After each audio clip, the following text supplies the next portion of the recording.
ইমামে আযম বলছেন মারে, আরো মারে, আরো মারে, আপত্তি নেই।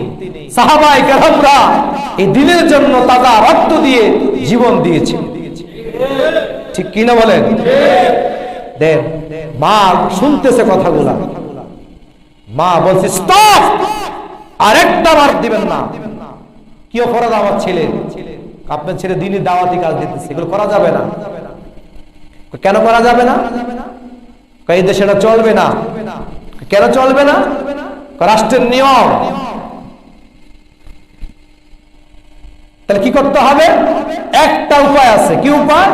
যদি আপনি আপনার ছেলেকে বলেন, বাবা ওরা যা বলে ওদের কথা শুন, ওরা যা বলে মেনে চল, ওদের কথা মেনে চললে তোর মুক্তি হয়ে যাবে। তাই নাকি? কে বলছে? কে বলছে? মা বলল আর কি আছে?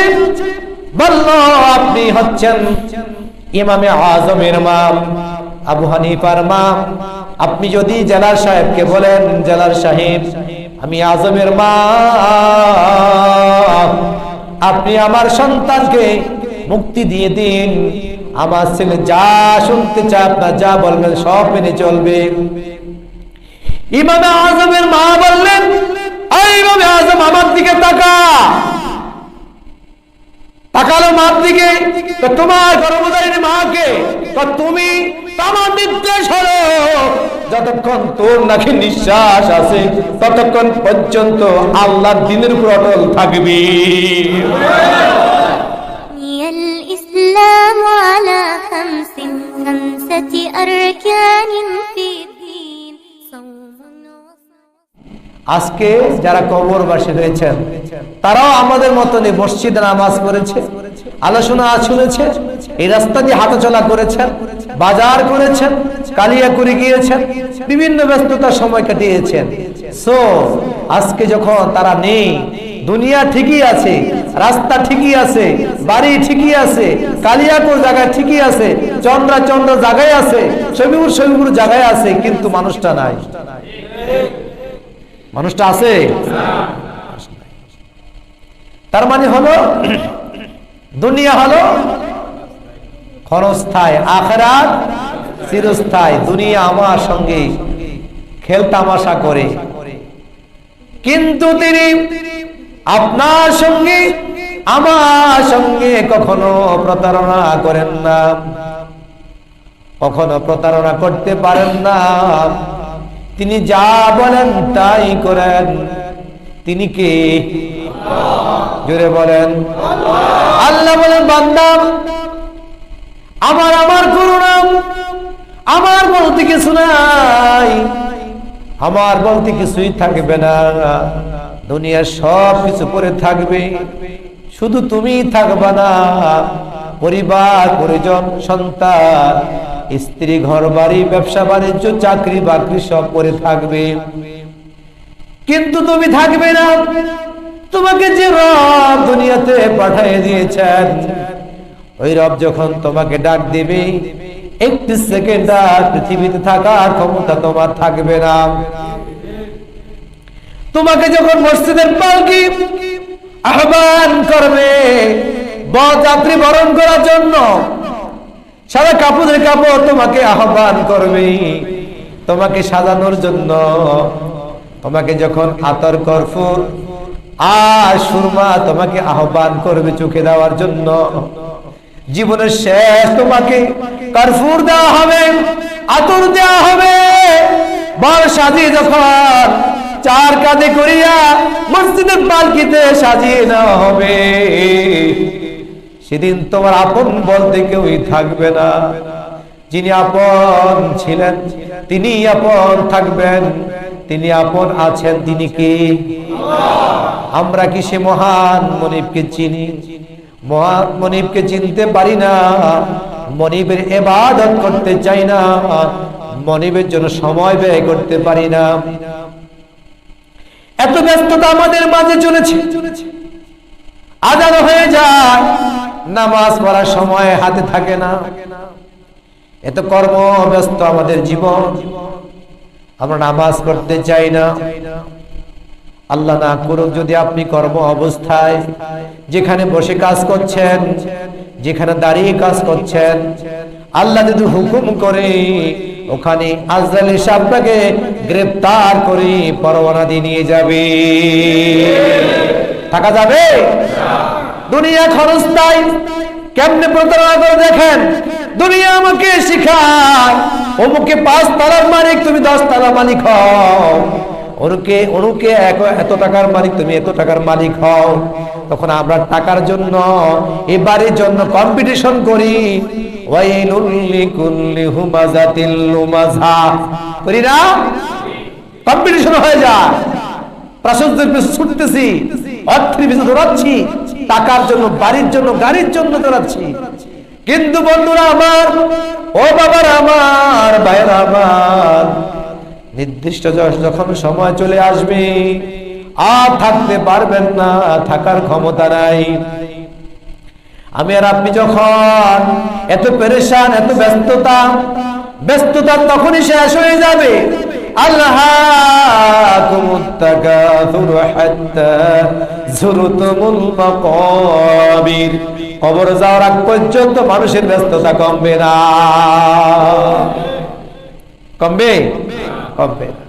অতএব ব্যস্ততা বলে আমরা জীবনটা শেষ করে দিলাম। কিন্তু আমি যে একা একা কবরে যাব, আমার সাথী সঙ্গী কেউ থাকবে না, থাকবে শুধু আমার মনিব, আমার স্রষ্টা, আমার আল্লাহ, আমার রব, যিনি আমার সবকিছুর মালিক। তিনি কে? তিনি কে? আল্লাহ সুবহানাহু ওয়া তাআলা। সে আল্লাহর জন্য একটু সময় ব্যয় করতে পারি না? আপনাদের কথা ছিল দাওয়াত দেওয়ার মেহমানদেরকে। কয়জনে দাওয়াত দিয়েছেন বলেন? নতুন মেহমানকে হাত উঠান। একজন নতুন মেহমান, 2 জন, 3 জন, 3 জন নতুন মেহমান, বাকিরা মেহমান দাওয়াত দেন নাই। এবার শুনে রাসূল কি করতেন। আল্লাহর নবী জনাবে মুহাম্মদুর রাসূলুল্লাহ সাল্লাল্লাহু আলাইহি ওয়াসাল্লাম দাওয়াতি কাজগুলো এইভাবে করতেন। হুজুর সাল্লাল্লাহু আলাইহি ওয়াসাল্লাম যখন দাওয়াতি কাজের জন্য মিশন এবং ভিশন নিয়ে নামতেন, সাহাবাদের বলতেন, তুমি এই গোত্রে গিয়ে এতজন লোক দাওয়াত দিয়ে নিয়ে আসবা, তুমি এই গোত্রে যে এতজন লোক দাওয়াত দিয়ে নিয়ে আসবা, তুমি এই গোত্রে গিয়ে এতজন লোক দাওয়াত দিয়ে নিয়ে আসবা। এবার গোত্রগত দাওয়াত শুরু হয়ে গেল। রাত্রি যখন এশার নামাজের পর তারিখ হচ্ছিল, রাসূল বলতেন, তোমার গোত্রে কারা কারা আছে হাত উঠাও। তখন বলতো, হুজুর আমি জামিলুন, সুন্দর, ওয়ামালাতুন ইল্লা ফিদ দুনিয়াল ইসলাম, ইসলামের জন্য আমি দাওয়াত পেয়েছি, দাওয়াত পেয়ে আপনার সামনে হাজির হয়ে গেলাম। ওমকে বলতো আপনি দাওয়াত পেয়েছি, ওমকে বলতো আমি দাওয়াত পেয়েছি। রাসূল বলতেন, তোমার আবার দাওয়াত হলো, আগামীকাল তুমি আবার দাওয়াত দিবা নতুন করে। এভাবে ইসলামের জন্য মানুষ সংগ্রহ করতেন। আজকে মানুষ হাজার হাজার কোটি কোটি মুসলমান তাম পৃথিবীতে বিরাজ করছে, সুবহানাল্লাহ। আমরা দেখতে পাই দিন দিন মানুষ ইসলামের ছায়াতলে এসে মাথা দিচ্ছে, ঠিক কিনা বলেন? কারণ কি জানেন? মানুষ চিন্তা করে একটাই, দুনিয়া থাকতে পারবে না, থাকা যাবে না, যতই কিছু করি থাকা যাবে না, থাকার জায়গা নয়। তখন পেরেশান হয়, হারি যখন মালাকুল মউত এসে যাবে, আমি কি নিয়ে যাব সাথে? সাথে যাব আমার কোরআন, এ কোরআন আমার সাথে যাবে, আমার আমল যাবে সাথে, 5 ওয়াক্ত নামাজ যাবে। গত শুক্রবার বলছিলাম না যে কিয়ামতের মাঠে আল্লাহর কাছে একটা ব্যাংক অ্যাকাউন্ট থাকবে, বলছিলাম। অ্যাকাউন্টের নাম্বার থাকে না? থাকে কিনা? যদি একটা নাম্বার ভুল হয় টাকা উঠবে? হ্যাঁ, আপনার চেকগুলো অ্যাকসেপ্ট হবে না, ঠিক কিনা? তদ্রুপ যদি কোনো ব্যক্তি দৈনিক 17 ওয়াক্ত 17 রাকাত নামাজ ফরজ, কত রাকাত? 17 রাকাত ফরজ। গণেন তো, ফজরের 2 রাকাত, জোহরের 4 রাকাত, কত হলো? আসরের 4 রাকাত, 10 রাকাত, মাগরিবের 3 রাকাত, ইশার 4 রাকাত, 17 রাকাত ফরজ। এই 17টা নাম্বার আল্লাহ তাআলার অ্যাকাউন্টে আমাদের জন্য লেখা থাকবে, সুবহানাল্লাহ বলে। সামনে থাকবে একটা, সামনে মাইনাস টান দিয়ে 2 থাকবে, 2 ফেরেশতারা জিজ্ঞাসা করলো, ইয়া রাব্বুল আলামিন, এই 17 নম্বর পর 2 আসলো কেন? আল্লাহ তাআলা বলবেন, বান্দা দৈনিক 17 রাকাত নামাজ ফরজ ছিল আমার, যথারীতি আদায় করার পরে আবার সপ্তাহে একদিন জুমার নামাজ 2 রাকাত আদায় করছে। বান্দা কি নামাজ মিস আছে? মিস নাই। আল্লাহ বলেন, ফেরেশতা আমি যা জানি তোমরা তা জানো না, আমি যা বুঝি তোমরা তা বুঝো না, আমি যা করতে পারি তোমরা তা করতে পারো না, আমি যা দিতে পারি তোমাদের দেওয়ার কোনো ক্ষমতা রাখি না। ঠিক কিনা? ও ফেরেশতারা, সাক্ষী থেকে যাও, আমার বান্দা যখন আমি আল্লাহকে না দেখি দৈনিক 17 রাকাত ফরজ নামাজ আদায় করেছি, জুমার নামাজ আদায় করেছি, বান্দা চলাফেরার মধ্যে, দৃষ্টির মধ্যে, তাকানোর মধ্যে যদি কোনো গুনাহ হয়ে যায়, আমি আল্লাহ সুবহানাহু ওয়া তাআলা বান্দাকে আমাকে ভালোবাসার কারণে এই মহাব্বতে পড়িয়া বান্দার অতীত সব গুনাহগুলো ক্ষমা করে দিলাম। নামাজ এমনি পড়ি না, কষ্ট হয় নামাজ পড়তে, হয় না? আপনাদের কি ফের লাগে? আমার তো ঠিকই ফের লাগছে, গরম লাগে, কষ্ট। আল্লাহ তাআলার কথা, নামাজ পড়তে কষ্ট হয়, কিন্তু তাদের জন্য কষ্ট নয় যারা মুত্তাকি, তাকওয়াবান, আল্লাহওয়ালা। ঠিক কিনা বলেন? এটা আমার কাজ, দৈনন্দিন রুটিনের মধ্যে একটা কাজ নামাজ পড়া। ঠিক কিনা বলেন? যেমন আমার সংসারের কাজ করা আমার জন্য জরুরি, আমি সংসারে কাজ করলে পরিবার পরিজন আহার করবে, আমার স্ত্রী পরিবার সন্তান আমার কর্মের অর্থ দিতে চলে। ঠিক কিনা বলেন? এটা একটা রুটিন মাফিক কাজ, তার সাথে যুক্ত হবে আমার নামাজ। কিন্তু প্রথমে আসবে নামাজ, তারপরে জাগতিক কাজ, কাজ করে আগে নামাজ। ঠিক কিনা? এই জন্য ভাই দোস্ত বুজুর্গ, 5 ওয়াক্ত নামাজ পড়লি আর জুমার নামাজ পড়লে আল্লাহ তাআলার কাছে ক্ষমা চাইলি, যদি একবার চোখের পানি কবুল হয়ে যায় আল্লাহ আপনাকে মাফ করে দিবেন। সুবহানাল্লাহ। আল্লাহ রাব্বুল আলামিন কোরআনের মধ্যে বলেন,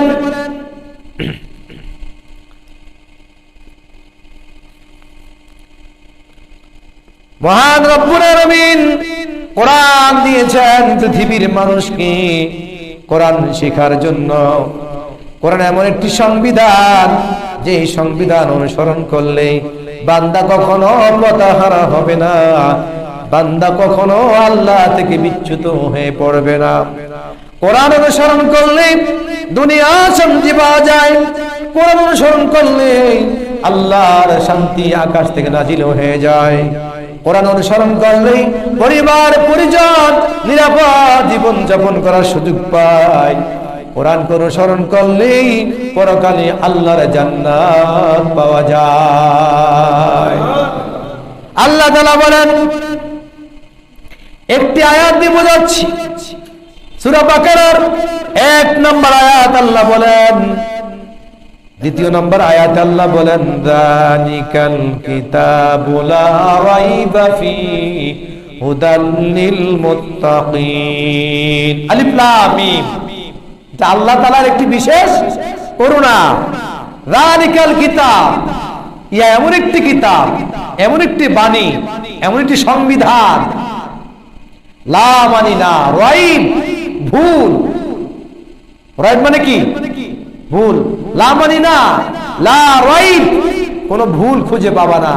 ফীহি হুদাল লিল মুত্তাকিন, এটা মুত্তাকিদের জন্য একটি পথ প্রদর্শক। কোরআন সবাই বুঝবে না, বুঝবে? সবাই মানবে? সবার ব্রেনে ধরবে না, সব বুঝতে যাবে না। এই যে আপনার এতগুলো মুসল্লি ছিল, তার মাঝে স্বল্প সংখ্যক কিছু লোক বসে আছেন কোরআন শোনার জন্য, এটা কি এমনি আপনার বসে থাকা হবে? যতক্ষণ বসে আছেন আপনার আমল নামা আল্লাহ তাআলা শুধু সওয়াব লেখেন না, আপনার আমল নামা থেকে গুনাহগুলো কর্তন করা হচ্ছে। আমরা সবাই তো কম বেশি গুনাহ করি, করি না? করি কি না? পায়ের গুনাহ করি, হাতের গুনাহ করি, চোখের গুনাহ করি, দেখার ব্রেনের গুনাহ করি। ঠিক কি না? সেটা ইচ্ছে হোক, অনিচ্ছে হোক, প্রকাশ্য হোক, গোপনে হোক, শিরক হোক, বেদাত হোক, কবিরা হোক, সগীরা হোক, গুনাহ করছি আমরা, কম বেশি করছি কিনা?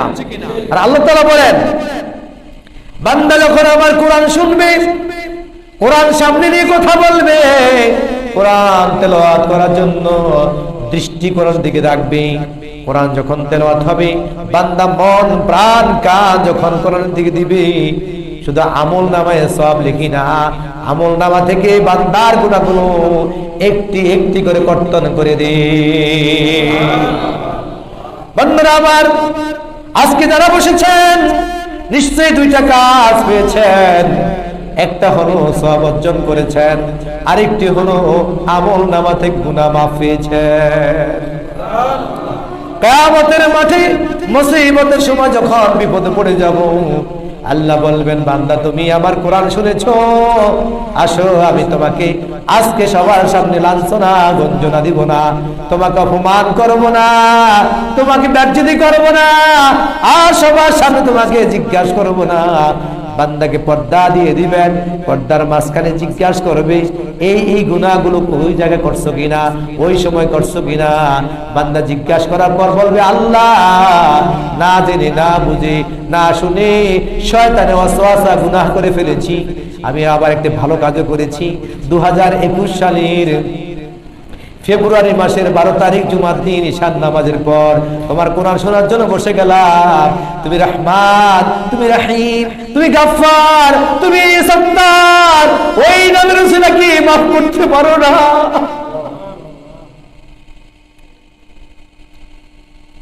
আমি তো গুনাহ করে ফেলেছি, বুঝি নাই শুনি নাই, গুনাহ অপরাধ করেছি, এত গুনাহ করেছি, কিন্তু তোমার নামের সাথে অনেক নাম শুনেছি। তুমি রহমান, তুমি রহিম, তুমি গফফার, তুমি সত্তার। ও আল্লাহ, এই নাম যখন শুনতাম মনে মনে বিশ্বাস জাগরণ হতো, এই নামের উসিলা হয়তো বা জীবনের গুনাহগুলো তোমার কাছে ক্ষমা পেয়ে যাব। ও আল্লাহ, তুমি যখন পর্দার আমাকে গোপনে জিজ্ঞাসা করছো, তুমি যদি আমাকে মাফ করে দাও, তোমাকে কেউ নিষেধ করবে না, আর যদি জাহান্নাম দিয়ে দাও, কেউ তোমাকে অরাজি হবে না। ও আল্লাহ, তুমি আমাকে মাফ যদি না করো, আমি হয়তো বা জাহান্নামে চলে যাব, তোমার কি লাভ হবে আমাকে বলে দাও। আজ যদি আমি জান্নাতে চলে যাই, তোমার কি এমন ক্ষতি হয়ে যাবে আমাকে বলে দাও। বান্দার সঙ্গে কোরআনের কারণে আল্লাহ পাক এমন কথোপকথন করবেন। ও বন্ধুরা আমার, বাবারা আমার, কোরআন যারা শিখেন, কোরআন যারা মানেন, কোরআন যারা শিখে মানুষকে বুঝান, তারা এমন পাওয়ারফুল মানুষ, কিয়ামতের মাঠে কাউকে মানবে না, কাউকে জিজ্ঞাসা করবে না, কারো ধারধারি নয়, সরাসরি আল্লাহর সঙ্গে বান্দা কথা বলার সুযোগ পাবে। আজকে যে সময় বসে আছেন, এই সময়টা হলো কিয়ামতের মাঠে মুসিবতের সময়, জান্নাতে যাওয়ার একটি টিকিট অর্জন করার সুযোগ। টিকিট নিতে হলে টাকা লাগে, লাগে কিনা? টাকাবিহীন টিকিট দেয় না। টিকিট দিলে সিট পাওয়া যায়, সিটে উঠলে বসা যায়, আরামে গন্তব্যে পৌঁছা যায়, ঠিক কিনা? আল্লাহ বলেন, তুমি যদি জান্নাত পেতে চাও, তোমাকে টিকিট অর্জন করতে হবে। আর টিকিট নেওয়ার পর আমি জান্নাতের যানবাহনে আরোহণ করে দিব, আর আমি বসে তুমি আমার জান্নাতে চলে যাবা। টিকিট নেওয়ার জন্য ভালো কাজ করতে হবে তিনটি। কয়টি? কয়টি? তিনটি ভালো কাজ করতে হবে। এক নম্বর হলো আমি আল্লাহকে মনে প্রাণে বিশ্বাস করতে হবে। দুই নম্বর হলো আমার রাসূলকে তোমার নেতা মেনে জীবন পরিচালনা করতে হবে। তিন নম্বর হলো আমার কোরআন শোনার পর আমার কাছে ওয়াদা করবা, আজকের পর থেকে আর কখনো গুনাহ করবা না। আমি আল্লাহ ওয়াদা করলাম, তুমি যেমন ওয়াদা করেছো আমি ওয়াদা করলাম, তোমাকে আমি আল্লাহ কখনো জাহান্নাম চোখে দেখাবো না। খুশি হন নাই? খুশি হন নাই? কত খুশি আমরা যখন হজ করার জন্য টিকিট পেয়ে যায়, ভিসা পেয়ে যায়, মনের মনে আনন্দ হলো, সচক্ষে মক্কা মদিনা দেখবো, ঠিক কি না? কাবা শরীফের পাশে থেকে তাওয়াফ করে আল্লাহুম্মা লাব্বাইক আল্লাহুম্মা লাব্বাইক লাব্বাইক লা শারীকা লাকা লাব্বাইক ইন্নাল হামদ ওয়ান নি'মাতা লাকা ওয়াল মুলক লা শারীকা লাকা লাব্বাইক। এই কথা যখন বলবো আল্লাহ বলে, হাজিরে তোর হাজিরা আমি আল্লাহ জান্নাতের খাতার মধ্যে লিপিবদ্ধ করে দিয়েছি। হাজি যখন টিকিট পেয়ে যায়, ভিসা পেয়ে যায়, হাজি অস্থির হয়ে যায় কখন বিমানের আসনে বসবে, ঠিক কি না? টাইম শেষ হয় না, কবে আমার ভিসার মেয়াদ, কবে আমি টিকিট পেয়ে আমি বিমানে আরোহণ করবো, সিটে বসবো, কখন মক্কাতে গিয়ে পৌঁছবে, ব্যস্ত হয়ে যায়। তখন সচক্ষে বিশ্ব নবীর রাজা চোখে দেখতে পাবো, ঠিক কি না? আমাদের মুসলমানের আকাঙ্ক্ষা জীবনে একবার হলো আল্লাহ নবীজি রাজা না দেখায় মৃত্যু দিও না। আমিন বলেন, আমিন বলেন। আল্লাহর তোমার ঘর তাওয়াফ না করাইয়া আমাদের কাউকে কবরে নিও না। আমিন বলেন। টিকিট পাওয়ার পরে এবার ডেট এসে গেছে। এক্সাম্পল মনে করেন 18 তারিখ, আপনি সকাল সারা রাত ঘুম হয় না, কখন ভোর হবে, গোসল করার পর আপনি ইহরামের কাপড় পরিয়ে ঘর থেকে বের হয়ে যাবেন। এবার টিকিট পাওয়ার পর বিমানবন্দরে পৌঁছলেন, ইমিগ্রেশন আপনার বিমানের মধ্যে যাওয়ার পূর্বে ভিসা টিকিট চেক করবে কিনা বলেন? করবে না? যখন টিকিট এবং ভিসা নির্ভেজাল, কোনো ভেজাল নাই, কোনো ভুল নাই, ইমিগ্রেশনে আপনাকে আটকাবে না, বোয়িং পাস দিয়ে দিবে, ভিতরে যাওয়ার ব্যবস্থা করে দিবে। এবার কত নাম্বার বিমান তখন গেট খোলা থাকবে, আপনি হাসবেন আর হাত দিয়ে টাটা বলবেন, চলে গেলাম বাংলাদেশ থেকে সৌদি আরবে, ঠিক কি না বলেন? এবার আপনার জন্য ইমিগ্রেশন হলো কিয়ামত। কিয়ামতের মাঠে ইমিগ্রেশনে যখন চেক করা হবে আপনার টিকিট, দেখা যাবে টিকিটের মধ্যে কোনো ভুল না, নির্ভেজাল। আমার এই বান্দা 2021 সাল ফেব্রুয়ারি মাসের 12 তারিখ ইশার নামাজের পর আধা ঘন্টা পৌনে 1 ঘন্টা আমার কোরআন শোনার পর মনটা দিলটা কোরআনে দিয়েছি, আমি আল্লাহ টিকিট তখন মঞ্জুর করেছি, নির্ভেজাল করে তোমাকে কিয়ামতের মাঠে ইমিগ্রেশনে পাস দিয়ে বোয়িং পাস দিয়ে দিলাম, যা আমার বিমান উঠে এবার আমার জান্নাতে চলে যা। কোরআন হলো টিকিট। কোরআন কি? কিসের? কিসের? জান্নাতে। বন্ধুরা আমার, আজ যারা কোরআনের দাওয়াত দিতে গিয়ে জীবনটা দিয়ে দেয়, এক সাহাবীর কথা আপনাদের সবার মনে আছে, বলবো বলবো? এক সাহাবী মাত্র বিবাহ করেছে, বসে গেছে, হারা দেখে নাই। রাসূল বললেন অমুক যুদ্ধে 3 জন সেনাপতি হবে। কয়জন? কয়জন? 3 জন সেনাপতি হবে। কারণ নাম ঘোষণা করা এখনো হয় নাই। রাসূল বললেন অমুক কোথায়, অমুক কোথায়, অমুক কোথায়? তারা পিছনে সারিতে বসা, হাত যে গরম করে বলছে লাব্বাইক, আমরা হাজির। রাসূল বললেন আমার সামনে চলে আসো। এবার তারা সামনে চলে আসলো। রাসূল বললেন তুমি প্রথম সেনাপতি, তোমার শহীদ হয়ে যাও, তারপর তুমি দায়িত্ব পালন করো, তুমি সেনাপতি। তুমি শহীদ যদি হয়ে যাও তুমি সেনাপতি, তুমি দায়িত্ব পালন করবা। সেনাপতি থাকে কয়জন? দিল কয়জন? কি বুঝলেন? 3 জনই মারা যাবে, কিন্তু একজনও বাঁচবে না। একজনও 3 নাম্বার তিনি বললেন ইয়া রাসূলুল্লাহ, ইয়া হাবিবাল্লাহ, আমার কোনো আপত্তি নাই যদি জিহাদের ময়দানে গিয়ে জীবনটা উৎসর্গ করে শহীদ হতে পারি, বিনা হিসাবে জান্নাত পেয়ে যাব। কিন্তু আপনি তো জানেন আমি মাত্র বিবাহ করে ঘর থেকে বের হয়ে আসলাম, এখন স্ত্রীর চেহারা দেখি নাই, আমাকে একটু অনুমতি দিন, আমি আমার স্ত্রীর কাছ থেকে চির বিদায় জানিয়ে আসি, সেজন্য আমাকে দেখতে পায়। রাসূল অনেকক্ষণ থমকে গেলেন, কিছুই বলছেন না। জিবরাইল সাথে সাথে চলে আসলো, ইয়া রাসূলুল্লাহ, আপনার সাহাবী আল্লাহর প্রিয় বান্দা তৃতীয় সেনাপতিকে বাড়িতে গিয়ে স্ত্রীর চেহারাটা দেখার অনুমতি দিয়ে দেন। যেন কিয়ামতের মাঠে স্বামী স্ত্রীকে চিনতে পারে, স্ত্রী স্বামীকে চিনতে পারে।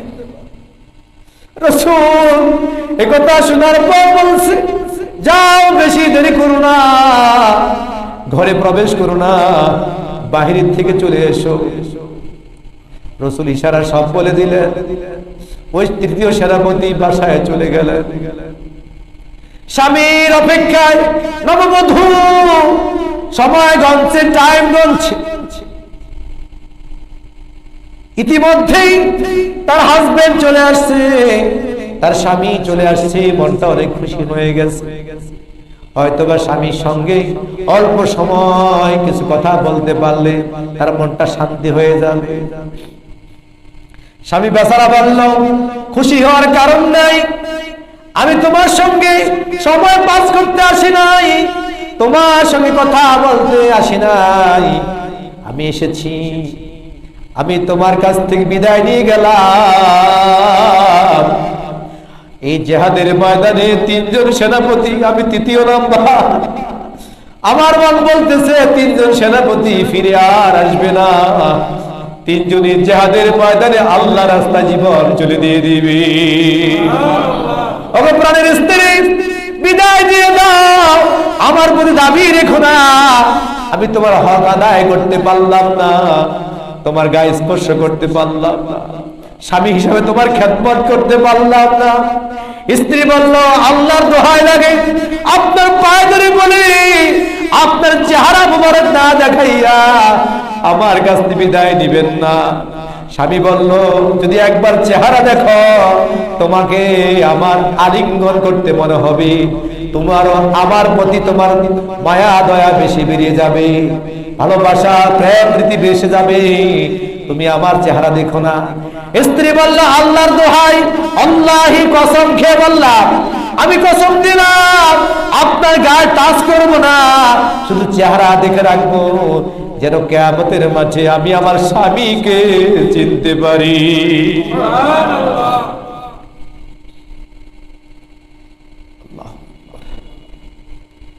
আল্লাহু আকবার। স্বামী বেচারা চেহারা মোবারক দেখিয়ে দেরি করেন না, চলে গেলেন।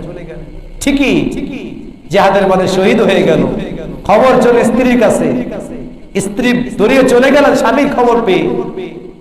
রাসূল বললেন, কোন শহীদদেরকে গোসল দিও না, বিনা গোসলে জানালা দিয়ে কাফন দাফন করে দাও, কারণ এদের গোসল আল্লাহ তাআলা স্বয়ং নিজে দিয়ে দিবে। সুবহানাল্লাহ বলেন। এই জন্য ভাই, এরা দুনিয়া স্বার্থে শহীদ হয় নাই, কোরআনের জন্য হয়েছে, ঠিক কিনা বলেন? আর কোরআনের জন্য শহীদ হয়েছে যারা, নিশ্চিত জান্নাত তাদের জন্য আল্লাহ পাক নির্ধারণ করে দিয়ে দিয়েছে। অতএব আমরা কি কোরআনের জন্য সময় দিতে পারি না? পারি না?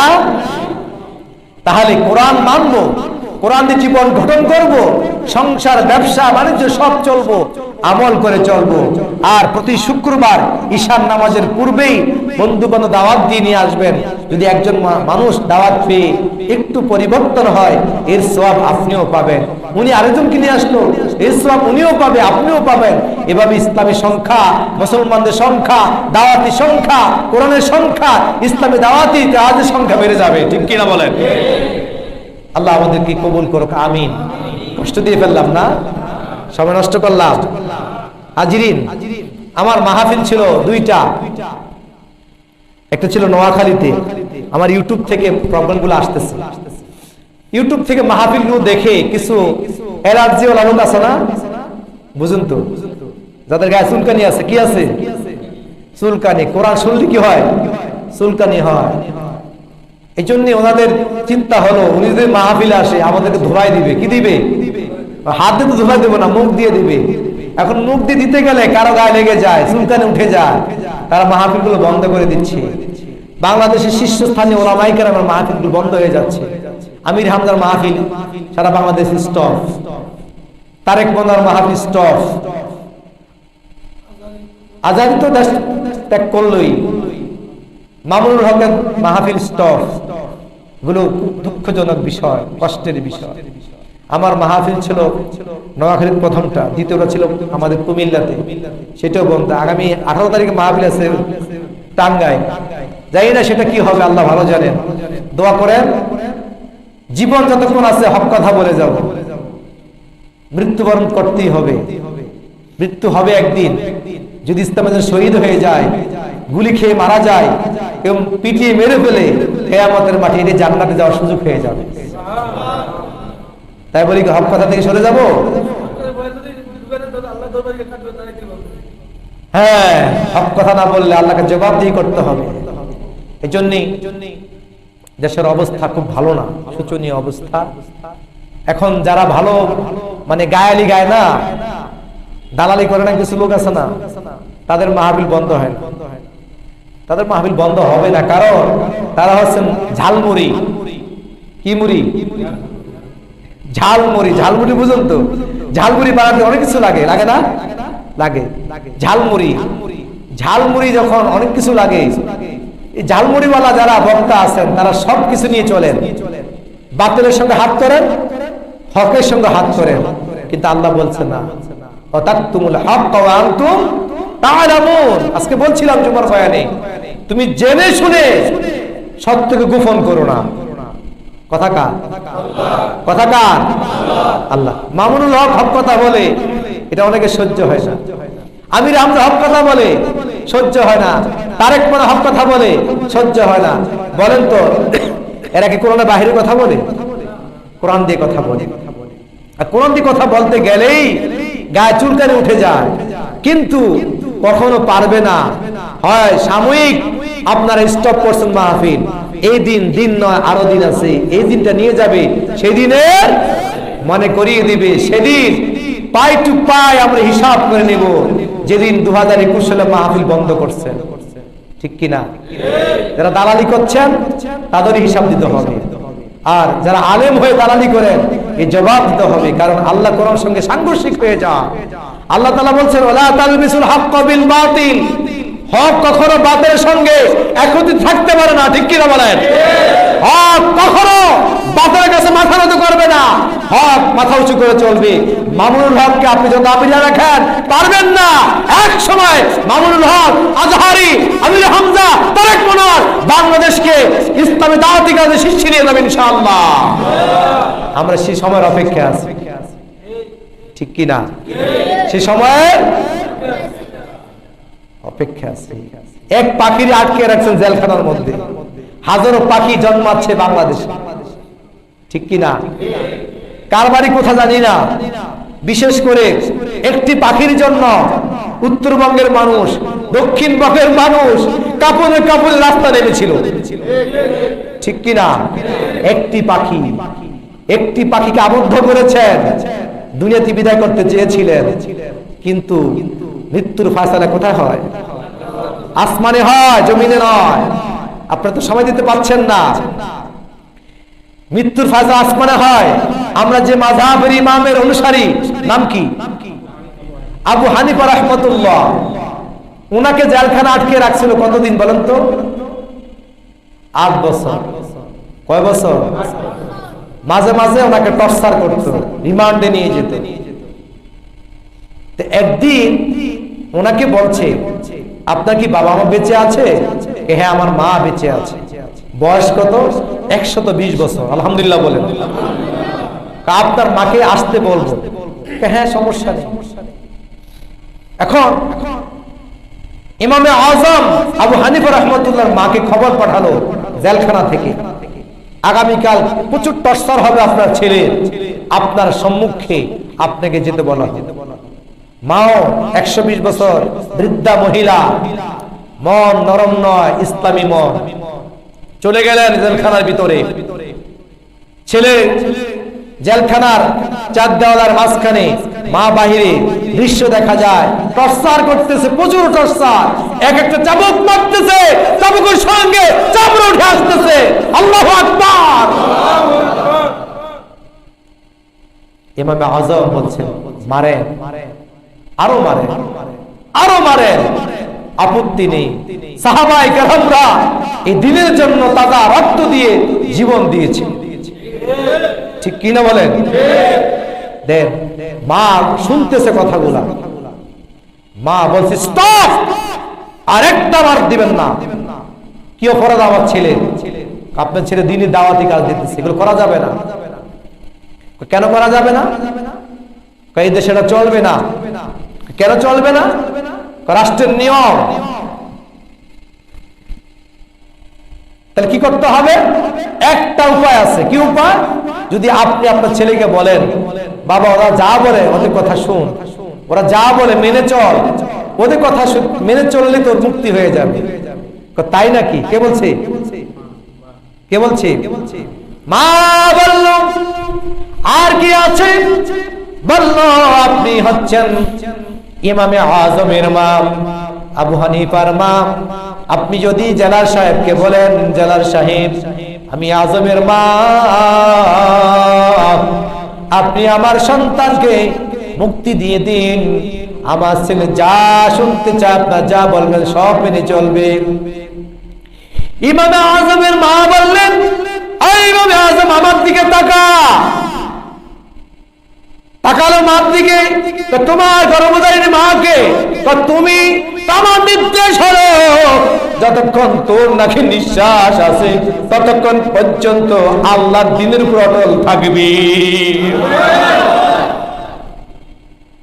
যেমন মা তেমন ছেলে। এগুলা কিছু না, জেল খাটা কিছু না। সাহাবারা খাটছেন, রাসূল জেল খাটছেন, সাহাবারা জীবন দিচ্ছেন, ইমামরা জীবন দিচ্ছেন, জেল খাটছেন। ইমাম শাফি 28 দিন হাত এভাবে পিছে বেঁধে রেখেছিল, ডিসকানেক্ট হয়ে গেছে দুইটা হাত। দেখো থেকে এই দিনের জন্য, ইসলামের জন্য, কোরআনের জন্য। দিন ইসলাম এমনি বিজয় হয় নাই, রক্তের বিনিময় হয়েছে, ঠিক কিনা বলেন? কারো করুণা দিয়ে হয় নাই, কারো মিথ্যা আশ্রয় দিয়ে হয় নাই, ভালোবাসা দিয়ে হয় নাই। ইসলাম প্রতিষ্ঠা হয়েছে সাহাবায়ে কেরাম আর দিন বুজুর্গদের তাকওয়া বা ব্যক্তিদের জীবনের বাজি রেখে জীবন নিঃশ্বাস দিয়ে রক্ত জমিনে পর ইসলাম প্রতিষ্ঠা হয়েছে, ঠিক কিনা বলেন?